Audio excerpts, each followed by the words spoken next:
तर मनात आलं म्हणजे विधिमंडळाचं अधिवेशन घेता येत नाही असं मंत्री उदय सामंतांनी म्हटलंय।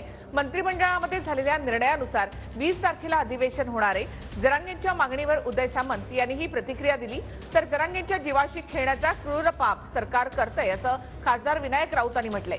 शिंदेंनी जरांगेंना फसवलं आणि स्वतः मिरवत फिरत आहेत असं विनायक राऊत म्हणाले। एकनाथ शिंदे साहेबांनी सांगितलं होतं की मी आरक्षणासाठी अधिवेशन लावेल।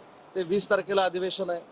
त्यांच्या अधिकृत अकाउंटवरनं सीएमओनं काल ट्विट केलेलं आहे की 20 तारखेला अधिवेशन आहे, म्हणून उद्या आम्ही अधिवेशन घेणार आहोत। असं विधिमंडळाचं अधिवेशन होत नाही आणि म्हणून आजही मनोजजींना मला विनंती करायची आहे की स्वतःच्या प्रकृतीची काळजी घेतली पाहिजे, की समंजसपणानं समजूतदारपणानं शेवटी उपोषण केल्यानंतर चिडचिड होते, आम्ही देखील समजू शकतो। त्यांनी चिडचिडीतनं काही भावना व्यक्त केली असेल तर त्याच्यावर आम्ही कोण नाराज आहोत अशातला अजिबात भाग नाही।